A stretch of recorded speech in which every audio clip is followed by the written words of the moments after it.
Hi everyone, I'm Jake Pine. I am a rising senior at Northeastern University studying computer science and game development. And for this summer, I worked at Maxis on The Sims 4 for the client systems team. In this presentation, I'm going to be talking about my experience onboarding onto the project, ramping up to my first bug fix, and talking about my experience and my thought processes as I'm going about working on these legacy bugs.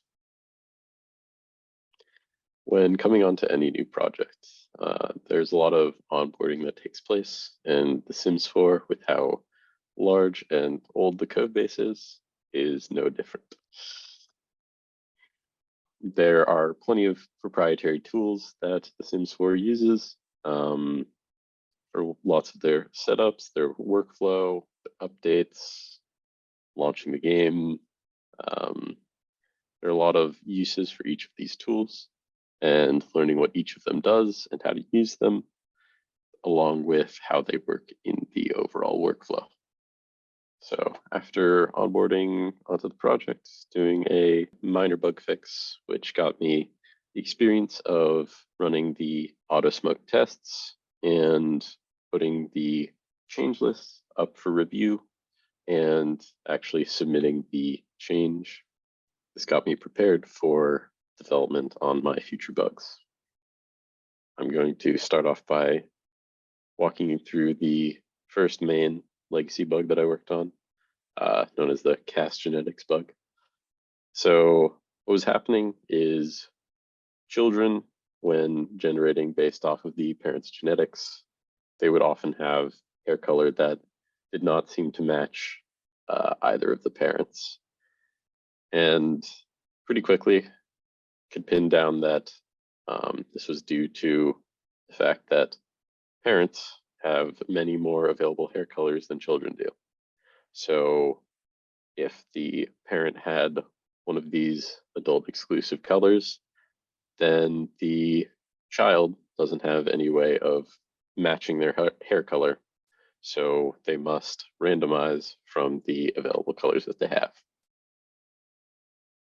This had the result of generating children with expected hair color only 13% of the time and 26% of the time for parents with black salt and pepper hair and parents with brown salt and pepper hair, respectively. Out of a random sample to illustrate this, here are 4 children generated from each set of parents. And you can see that with these percentages, only 1 of the children out of all 8 actually had an expected hair color. But after the fix, we have children consistently generating with expected hair colors that match their parents. Getting into our next section of bugs, we enter the build by beast of the system. The first bug that can be taking a look at is the seller stair trip bug. What happens is the stair generates and has this artifact where the walls of the stairs cut through the terrain and through the foundation. So one thing that you might not have noticed while playing the game is that the stairs actually generate like this under the ground, where it generates a whole wall around the stairs. It does not slant downwards as you descend. So that is essentially the goal of this bug fix. I got caught up on whether or not this was even possible on the current system that we were using to generate the trim around the stairs, because nowhere else in the code base is there a feature that uses the trim generation in a way that you're able to generate these slanted walls in the trim. So I reported my findings and determined that it was not possible without a significant rework of the system or additional features in order to support this. And I decided to move on to my next bug fix. In this bug fix, however, I came across something that gave me a glimmer of hope for solving the previous fix. This may not look all that strange to you, but if I reveal under the surface what's going on, there's this trim being built with the slant. I was very shocked when I found this, as I had completely context switched to another bug. But it got me curious. How is this even possible? And why does it work in this one circumstance? This gave me plenty of avenues to jump off from and to figure out what was going on here in order to determine what could be going wrong in the other cases.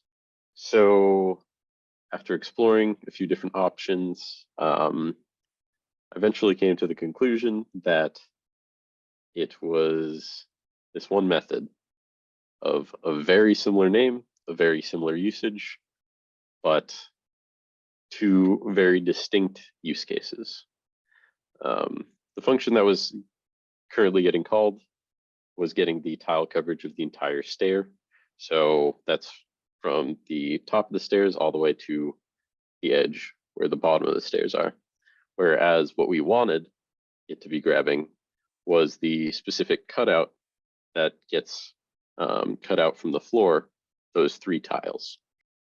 This change ended up being one line of code in order to fix it, whereas I had thought originally that it was going to take a system overhaul for the trim builder in order to be able to support this. Here's a little bonus from the fix that illustrates the issue in some other contexts. So on some other floors, we also can see a similar problem where the trim isn't confined to the cutout of the stairs. And this may look a little strange. It's a little hard to notice sometimes because the floor isn't that thick. But if we take this X-ray view of it, we can see that there is an extra tile being generated for this stair cutout. With the fix, however, we end up with this solution here where the trim is confined directly to the cutout itself. So ultimately, we went from generating the underground trim like this to generating it like this. And what that means for the bug where it's clipping through the ground, that all is resolved by generating it with the slanted roof. This is another bug that can really diminish from player experience when trying to build with roofs over basements. On the top row here, we have a lot where in the current game, if you tried to view the basement at all from above ground, you would just be looking at the skybox. You'd be looking into the void. But with some changes to a few rendering systems, we get this bottom row here, which is able to display the floors and the walls for the basements under these circumstances. So what are the real impacts of these legacy bug fixes? Well, bugs like these detract from player experience, their imagination, and their creativity. The cast genetics bug is a big one, especially for people who love to have multiple generations of Sims, being able to create their child and use the randomized feature for inspiration. There's a huge disconnect that is created when the child looks like neither of the parents. So this bug really helps out those players and feeds into their imagination rather than defying their expectations. The cellar stair trim bug means that players have to make a decision between utility and aesthetics when it comes to the placement of their stairs, where it'd be more optimal to use the space by pushing the stairs all the way up against the wall. It would result in visual glitches like this.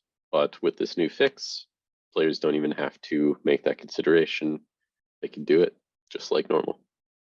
For the basement roof bug, You might try and do something like this and use the glass roofs to give you a window into these farms.